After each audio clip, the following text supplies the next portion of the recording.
Hello everyone, welcome to save your world. என்னோட video பார்த்துட்ருக்க உங்கள் எல்லாருக்கும் ரொம்ப நன்றி. கண்டினியூஸாக என்னோடய வீடியோ பார்த்துட்டு உங்கள் சப்போர்ட்டை எனக்கு கொடுத்துட்டே இருங்க. இன்றைக்கி வீடியோ ஒரு ஹெல்த்தியான வீடியோ தான். நம்மள நிறைய பேர் சத்து மாத்திரைலாம் எடுத்துகிட்ருப்போம். ஸோ அந்த சத்து மாத்திரைலாம் எடுக்காமல் இயற்கையாகவே நம்ம உடம்புக்கு எல்லா வகையான சத்துக்களும் கிடைக்கணும் அப்படின்னா இந்த ஒரு ஜூஸையும் பொடியையும் கண்டிப்பாக ட்ரை பண்ணி பாருங்கள். என்னோடய வீடியோ பிடிச்சிருந்துச்சுன்னா என் சேனலை சப்ஸ்கிரைப் பண்ணி எனக்கு சப்போர்ட் பண்ணுங்கள். பிசி அப்படின்னாலே ஆப்பிள், பீட்ரூட், கேரட் அப்படி தான் நம்ம எல்லாருக்குமே தெரியும். பட் நான் இதில் ஆப்பிளுக்கு பதிலாக ஆம்லாவும், கேரட்டுக்கு பதிலாக கறி லீஃபும் ஆட் பண்ணி தான் இதை நான் ஜூஸாக ரெடி பண்ணியிருக்கேன். பட் இந்த ஜூஸை நான் எப்படி பண்ணுறேன் அப்படிங்கிறத பார்த்துட்டு அதில் ஜூஸாக எடுத்துக்கிறனால நமக்கு என்னென்ன சத்துலாம் நம்ம உடம்புல கிடைக்கி அப்படிங்கிறதையும் உங்கள் கூட ஷேர் பண்ணுறேன். ஸோ வீடியோவை ஸ்கிப் பண்ணாமல் பாருங்கள். பீட்ரூட், பெரிய நெல்லிக்காய், அப்புறம் இந்த கருவேப்பிலை இந்த மூணுலேயுமே நம்ம உடம்புக்கு தேவையான எக்கச்சக்கமான சத்துக்கள் இதில் அடங்கி இருக்குது. ஸோ இது நம்ம எடுத்துக்கிறனால நம்ம உடம்புல ஆஸ் யூஷுவல் நம்ம எல்லாருக்குமே தெரியும், இந்த ஜூஸ் எடுத்துக்கிட்டனால நம்ம ஸ்கின்னு நல்லா க்ளோவாகும், நல்லா கலர் கொடுக்கும், அப்புறம் ஹீமோக்ளோபின் இன்க்ரீஸ் ஆகும் அப்படிங்கிறது நார்மலாக எல்லாருக்குமே தெரிஞ்சதான். அது மட்டும் இல்லாமல் வேறு என்னென்ன, அதாவது நம்ம உடம்புல உள்ள முக்கியமான ஆர்கான் அப்படின்னு பார்த்திங்கன்னா ஹார்ட்டு, அப்புறம் பிரெயின், இது மட்டும் இல்லாமல் கல்லீரல், இந்த மாதிரி முக்கியமான ஆர்கான்ஸ்லாம் ரொம்பவே நல்லா ஆரோக்கியமாக இருக்கிறதுக்கும் நல்லா செயல்படுறதுக்கும் இது ரொம்பவே நல்லது. இந்த ஜூஸ் நம்ம எடுத்துக்கிறனால கிட்டத்தட்ட 5 to 6 மணி நேரம் நம்மளோட பிளட் வெசல்ஸ்லாம் நல்லா விரிவடையும். ஸோ பிளட் வெசல்ஸ் விரிவடையும் போது அங்கே பிளட் சர்க்குலேஷன் நமக்கு நல்லாவே இருக்கும். பிளட் சர்க்குலேஷன் நல்லா இருக்கும்போது மெயினாக நமக்கு பிபி கண்ட்ரோல் ஆகும். அப்புறம் மூளைக்கு பிளட் சர்க்குலேஷன் நல்லா இருக்கனால மெமரி பவர் அதிகமாகவே இருக்கும். வயசானால் நமக்கு ஞாபக சக்தி குறைபாடெல்லாம் வரும். ஸோ அந்த பிரச்சனையெல்லாம் வராமல் தடுக்கலாம். அப்புறம் பார்த்திங்கன்னா ரொம்பவே முக்கியமாக ப்ரெக்னென்ட் லேடிஸ்க்கு இந்த ஜூஸ் ரொம்பவே நல்லது. ஏன்னா ப்ரெக்னென்ட் சமயம் நமக்கு ஃபோலிக் ஆசிட் ரொம்பவே அதிகமாக தேவைப்படும். ஸோ அதை அதான் நம்மளுக்கு டேப்லெட்டாக கொடுப்பாங்க. ஸோ நம்ம இயற்கையாகவே எடுத்துக்கணுன்னா கண்டிப்பாக இந்த ஜூஸ் எடுத்துக்கோங்க. அது மட்டும் இல்லாமல் நீங்கள் ஸ்போர்ட்ஸ் பர்சனாக இருந்தால் கண்டிப்பாக இந்த ஜூஸ் எடுத்துக்கோங்க. ஏன்னா எக்ஸசைஸ் பண்ணுறதுக்கு தேவையான எனர்ஜி இதில் நல்லாவே கிடைக்கும். அப்புறம் இந்த முருங்கைக்கீரை அப்படின்னாலே நம்ம டக்குன்னு இரும்பு சத்து அப்படின்னு தான் சொல்லுவோம். ஆனால் அதையும் மீறி இதில் விட்டமின் ஏ, விட்டமின் சி, அப்புறம் பொட்டாசியம் அப்படின்ட்டு இன்னும் எக்கச்சக்கமான சத்துக்கள் இதில் அதிகமாக இருக்குது. ஸோ விட்டமின் ஏ அப்படின்னாலே நமக்கு கண் பார்வை நல்லாயிருக்கும் அப்படின்னு தான் நம்ம சொல்லுவோம். ஸோ அப்படின்னா நம்ம கேரட் தான் அதிகமாக எடுத்துப்போம், கண் நல்லா தெரியணும் அப்படின்னால. ஆனால் அந்த கேரட்டில் இருக்கிறத விட விட்டமின் ஏ 4 மடங்கு அதிகமாக இந்த முருங்கைக்கீரையில் இருக்குது. ஸோ முருங்கைக்கீரையை பொரியல் பண்ணி சாப்பிட முடியாதவங்க இந்த மாதிரி அது கிடைக்கிறப்ப அதை கழுவி நல்லா காய வச்சு பொடி பண்ணி வச்சுக்கிட்டா இதை நம்ம எந்த சாப்பாட்டில் வேணாலும் ஆட் பண்ணி சாப்பிட்டுக்கலாம். ஸோ பொடி பண்ணுறதுக்கு வெறும் முருங்கைக்கீரையை மட்டும் பொடி பண்ணாமல் அது கூட கடலைப்பருப்பு கொஞ்சம், அது எல்லாமே நல்லா ப்ரௌனிஷாக வறுத்து எடுத்துகிட்டு அது கூட உளுத்தம்பருப்பு அதையுமே நல்லா ப்ரௌன் ஆகிற மாதிரி வறுத்து எடுத்துக்கோங்க.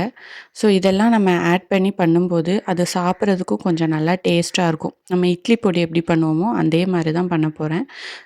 அப்புறம் ரொம்பவே முக்கியமாக இந்த முருங்கைக்கீரை சுகர் பேஷண்ட் உள்ளவங்களுக்கு ரொம்பவே நல்லது அப்படின்னு சொல்லலாம். ஏன்னா சுகர் பேஷண்ட் உள்ளவங்க இந்த முருங்கைக்கீரையை டெய்லி சாப்பாட்டில் ஏதாவது ஒரு விதத்தில் கண்டிப்பாக எடுத்துக்கலாம். அப்படி எடுத்துக்கிட்டால் ரொம்பவே நல்லது.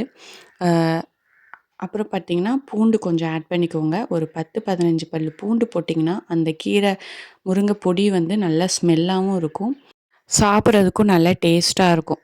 ஒன்றும் இல்லை, இதை நம்ம சும்மாவே டெய்லி ஒரு ஸ்பூன் எடுத்து வாயில் போட்டுட்டு தண்ணி குடித்தாலே போதும். அதோட சத்து நம்ம பொரியல் பண்ணி சாப்பிட்றத விட அதிகமான அளவு சத்து நமக்கு ஈஸியாக கிடச்சிரும்.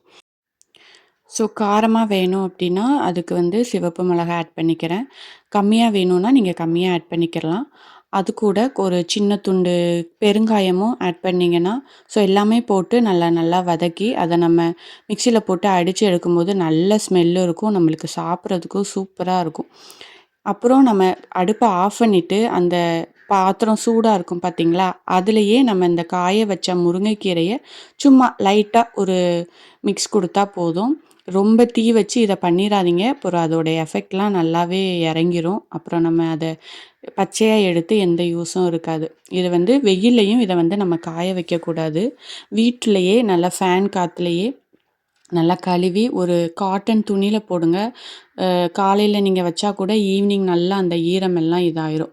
ஸோ இது எல்லாத்தையும் போட்டு கீரையும் கொஞ்சம் கொஞ்சமா ஆட் பண்ணி மிக்ஸியில போட்டு அடிங்க. ஏன்னா மொத்தமா போடும்போது நல்லா அரைப்படாது. நல்ல ஒரு பொடி மாரி இருந்தா தான் நமக்கு சாப்பிட்றதுக்கும் ஈஸியா இருக்கும். என்னோட பையன்லாம் இந்த முருங்கைக்கீரை வச்சு குடுத்தா சாப்பிடவே மாட்டான். பொன்னாங்கண்ணி கீரை, மத்த கீரை குடுத்தா கூட சாஃப்ட்டா இருக்கு அப்படின்னு சொல்லிட்டு சாப்பிட்ருவான். ஆனா இந்த முருங்கைக்கீரை நம்ம வச்சா அது கொஞ்சம் அவனுக்கு சவைச்சு சாப்பிட கஷ்டமா இருக்கும் அப்படின்ட்டு சாப்பிட மாட்டான். ஸோ அதனால எங்க வீட்ல நான் இந்த மாரி பொடி பண்ணி வச்சுருவேன். இது இது நம்ம வெறும் சாதத்துல கூட கொஞ்சம் நல்லெண்ணெய் இல்லன்னா நெய்யி ஊத்தி இந்த பொடி போட்டு கூட சின்ன பசங்களுக்கு குடுக்கலாம். அப்புறம் இட்லி பொடி மாரி கூட இது இட்லிக்கு, தோசைக்கு கூட தொட்டு சாப்பிடலாம் நல்லெண்ணெய் ஊத்தி. அப்படியும் இல்லன்னா, நம்ம பொரியல்லாம் பண்ணியிருப்போம்ல, உருளைக்கிழங்கு, அப்புறம் எந்த கூட்டு பண்ணாலுமே அது மேல இத நல்லா அ தூவி விட்டுக்கிறலாம். அப்படி இல்லன்னா கூட குழம்புலயும் இத வந்து நம்ம குழம்பு வச்சிருப்போம்ல, அந்த குழம்புல கூட இத நல்லா மேல தூவி விட்டா, இத நம்ம இந்த மாரிலாம் நம்ம சாப்பாட்டுல ஆட் பண்ணும்போது, இதோட சத்து நமக்கு ரொம்பவே ஈஸியா கிடைச்சிரும். இன்னொன்னு என்னன்னு பார்த்தீங்கன்னா, இந்த முருங்கைக்கீரைய நம்ம ரெகுலரா எடுத்துக்கும்போது, ஆன்டி ஏஜிங் ப்ராப்ளம்லாம் நமக்கு வந்து இருக்காது. அதாவது ஒரு 35, 40 வயசு ஆயிட்டனாலே நமக்கு வந்து ஸ்கின்னு கொஞ்சம் ஏஜ் ஆக ஆரம்பிக்க ஸ்டார்ட் ஆகும். ஸோ அந்த இதெல்லாம் வராம இருக்கிறதுக்கு இந்த முருங்கைக்கீரைய நம்ம டெய்லி எடுத்துக்கிட்டா, அது அவ்வளோ ஈஸியா நமக்கு வந்து வராது. ஸ்கின்னும் நல்லாவே க்ளோ குடுக்கும் நமக்கு. ஏன்னா, அதுக்காண்டியான சத்து இந்த முருங்கைக்கீரையில அதிகமாவே இருக்கு. அப்புறம் கண்டிப்பா நமக்கு ரொம்பவே ஹெல்ப் பண்ணும் ஹேர் ஃபாலுக்கு. ஸோ நீங்க ஹேர் ஃபால் உங்களுக்கு அதிகமா இருக்கு அப்படின்னாலே, இந்த முருங்கைக்கீரை பொடியையும், இந்த ஜூஸையும் நீங்க டெய்லி எடுத்துக்கோங்க. கண்டிப்பா ஒரு 10 டேஸ்ல உங்களுக்கு ஹேர் ஃபால்ல வந்து சடனா சேஞ்சஸ் தெரியும். ஏன்னா நான் ட்ரை பண்ணியிருக்கேன் இத. ட்ரை பண்ணி எனக்கு இப்ப ஹேர் ஃபால் நல்லாவே கம்மியாயிருக்கு. ஸோ உங்களுக்கும் ஹேர் ஃபால் இல்லாம ஹேர் நல்லா குரோத் ஆகணும், நல்லா க்ளோவா இருக்கணும் ஸ்கின்னு அப்படின்னு நினச்சிங்கன்னா, இந்த முருங்கைக்கீரை பொடியையும், இந்த ஜூஸையும் கண்டிப்பா ட்ரை பண்ணி பாருங்க. உங்க வேல்யூபிள் டைம என் கூட ஸ்பெண்ட் பண்ணதுக்காக ரொம்ப ரொம்ப நன்றி. பாய்.